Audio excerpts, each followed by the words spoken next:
with only 8 Republican seats up and 23 Democrat seats up. It's very catered to the Republicans and Democrat seats right now. The Florida Senate race is Rick Scott's actually gaining ground now. He's 50.4 to Bill Nelson's 49.6. So that race is definitely going to be a close race to watch. Going back now over to Virginia's 7th district with Dave Bratt. He's still up by 0.6, and Barbara Comstock's district of Virginia's 10th. Yeah, she's out. She's out of there. She's out. She's definitely not going to win. I mean, because with 85% in and your competitor up by 9, there's literally no wiggle room at that point, unless you get every other person to go out and vote. But looking at the counties that still have precincts reporting are the big city counties. We still got the district. We still got the city of. We still got to get the city of west of Washington. We got to get Lindbergh, and we got to get Worcester. Those are the 4 cities that we have to get there. Again, those cities seems like pretty Democrat tilt there, those big cities, but they're definitely going to pick up that seat. Actually, Richard Ojeda is now a little losing, but it's only 8% in. He just dropped by 0.4%, but still, he's keeping ground at 8%, which is very good to see. Going back over to the FL Senate, Rick Scott is now up by 1%. They are evenly tied in the gubernatorial race. Actually, it's 50 to 48.8 now, but they were evenly tied 1 second ago at 50-50. So again, these 2 races are going to be very close races. I'm more worried now about Nelson, that he's down by 1, but you really, at 80%, 79% reporting, I mean, you think there's probably some wiggle room there? I mean, yeah, I think it's definitely a possibility, but I mean, it's going to be very tight, definitely. Yeah, definitely very tight. I'm just hoping that Rick Scott doesn't win, because I just don't want to watch this guy win an election again. Yeah, and from what I've known, you've made some interesting you made some interesting bets with some, or not bets, but like discussions with some people. You've talked your game up for Bill Nelson. But yes, I think, just looking at that, that's definitely wiggle room. Definitely. Knowing Florida, knowing that there's only 79% reporting, and knowing there's 1% difference, there's definitely wiggle room on that front. There's some very interesting Senate races I want to go to right now. Let's take a look at what's going on right now in Texas. Beto up. Yeah, we can skip Texas. Beto's up. Is Missouri right now. Yeah. Very interesting stuff going on. 41.1 to 46.5 with less than 1% reporting. Claire McCaskill's up. And in Tennessee, 61 to 37.6 with 3% reporting for Marsha Blackburn. So no real major results, and we could be here for a little bit while longer before we get any results on those fronts. So yeah, is there anything worth reading into those, or you wouldn't say?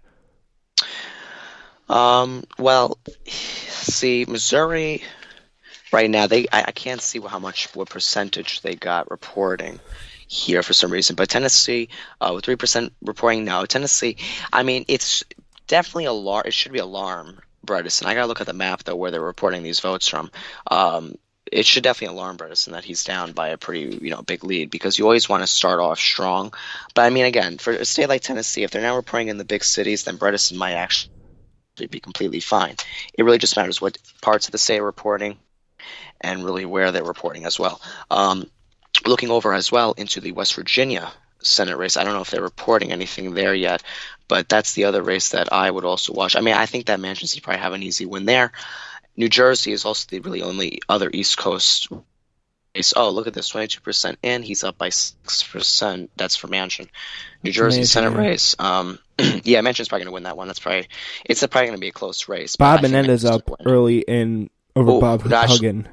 Right now, it just updated actually. Yeah, 57%, 50 to 46.4. I got here. Wait, let me refresh the page because it keeps on updating. Okay, it updated again. All right, it says Bob Huggin has 50% of the vote with 6% in. Bob Menendez is 46.4. That shouldn't really alarm me. That race. So we have a little bit of a cutout there. For Menendez. That race is probably going to be a very hard race, I think, for Menendez. I think that's also another good race to watch. We got a lot of races that are good to watch this year. This is probably the most exciting year probably to be looking at races. Probably even more exciting, in my opinion, than the 2016 presidential election to Mm-hmm. watch. I mean, because we just have so many people running. We got so much diversity. And look at this. Nelson now is 0.9% difference, 80% in. Governor race, 76. Wait, they're having some problems here. I just read a news article. They're having problem counting some ballots in one of the counties. They're having some problems actually counting the ballots in Broward County. That's the county north of Miami-Dade. That county has a pretty strong Democrat population, so I'm not really sure they're having some problems there. So now they're expecting the results to come in by 9:15, 15 minutes later than expected. They were supposed to be done by 9, but 82% now in for the Senate. I really don't think. Yeah, it's going to be very interesting because like it's not only that the fact that they win these, but it's by how much they win these counties that they're very much expected to win. It's very important about like what percentages they hit, and like that all very very very much matters. Yeah. So. We got Broward, Palm Beach, all those areas, and what really surprised me at Alachua County, that's the one where you mentioned where the Villages is. Bill Nelson is doing, and Andrew Gillum, both, as I said before, still performing almost identically in these areas. If you just look at the governor's map and you look at the maps, like they're literally performing the same. I know it's absolutely astonishing. We still got a lot of votes that are coming in depth. I'm crossing my fingers. Thank God we got a lot of votes still coming in the more blue areas. We got a lot of precincts still expected in Miami-Dade, and we still got a lot of precincts in Broward County. Those are very big strongholds for Bill Nelson.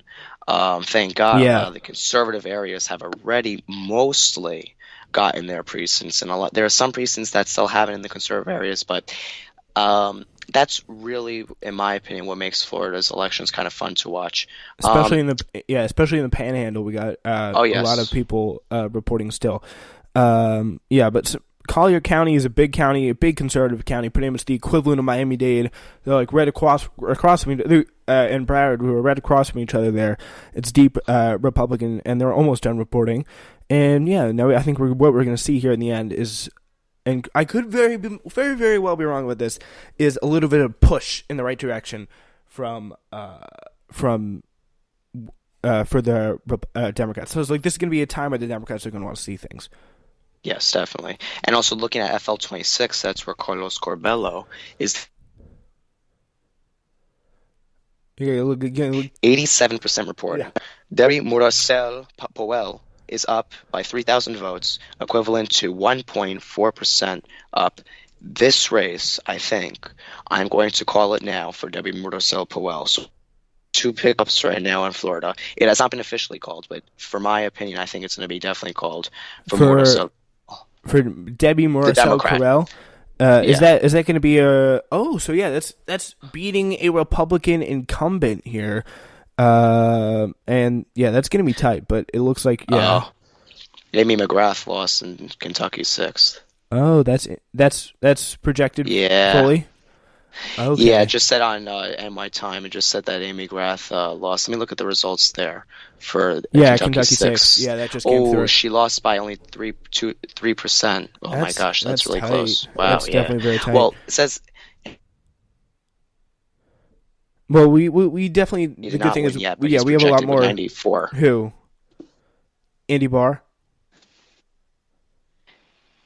Yeah, we definitely got a lot more races here. Yeah, it's not going to be. Yeah, she wasn't very important. Personally, she wasn't my type of candidate, so I'm not crying tears that she hasn't won. I'm not upset, really. I mean, I kind of agree with you. She wasn't really an ideal candidate for me either, but, it would have been a nice pickup at least to have. Yeah. Numerically wise.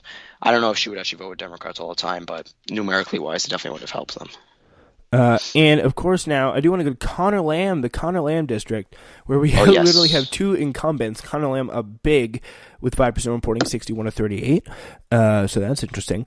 So now we look at the House, how it's going up. Henry Sular is up 85. He's picked that up. He's an incumbent there, so it's not really a big deal. There wasn't even a Republican, just a Libertarian challenger in that race.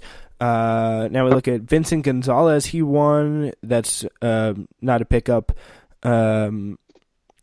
we got interesting here. Michael Cloud, he kept his district he was opposed to. Uh, and let's see, where's that big Texas district the Texas 23rd? How's that doing? 23rd. Right now, actually, I was just Oh, Will on Hurd her. is up.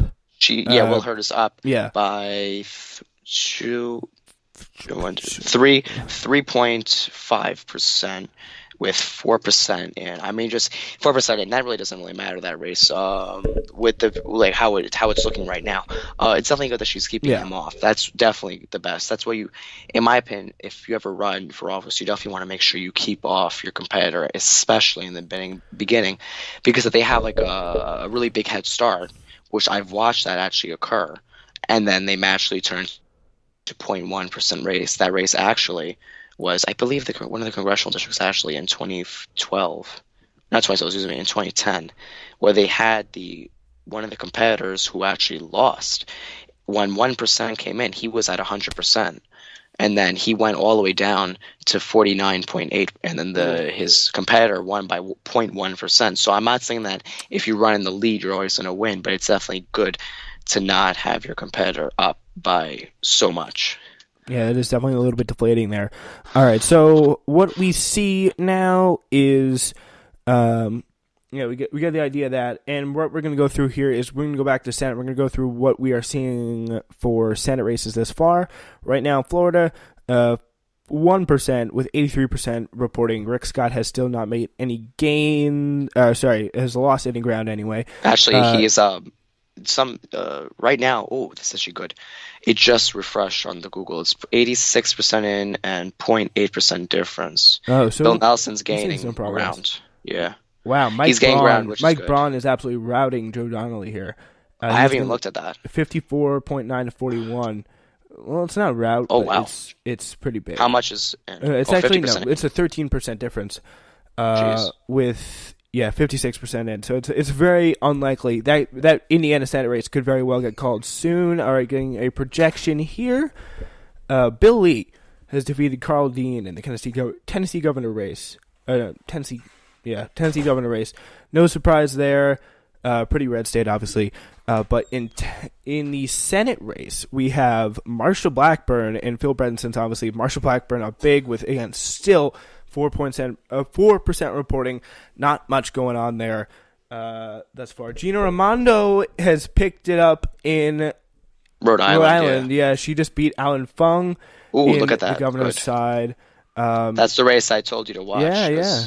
Because that's the same candidates from last year. And then also Maine gubernatorial I also want to see, but I don't know when they close their polls, actually. Maine, and also, funny enough, I was reading an article the other day. The Maine Senate race has Zach Ringelstein, who's literally a Democratic Socialist running in that, which is pretty interesting. We also have Eric Brakey, he's a Republican, but Angus King is largely expected to win that, but still very, 1% reporting. Things have tightened, though, in the Ohio governor's race between Mike DeWine and Richard Cordray, 49.1 and 48.2. Mike DeWine just pulled ahead.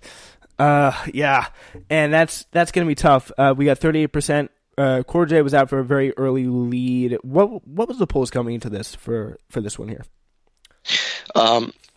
Polls looking at even before the election, they had really, it was all over the place, mostly with Corday up usually in many of the polls more recently towards actually the most recent poll was actually done 2 days ago. It had Corday up by 4%, I believe. No, excuse me, 5%. It was by Gravis. That's a pretty accurate polling company. I trust Gravis a lot.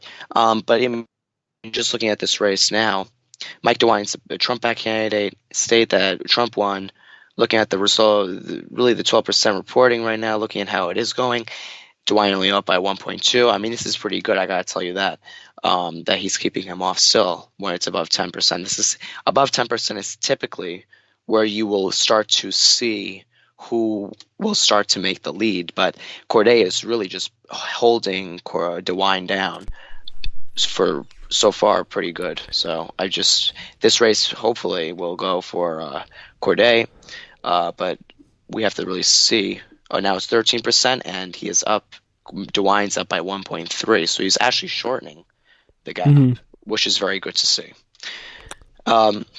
Also looking at the Ohio Senate race, that went to Sherrod Brown as well, I believe. Yeah, that Yeah, is officially gone to it Sherrod did. Brown. Yeah, it went to Sherrod Brown, right? I'm not shocked. Jim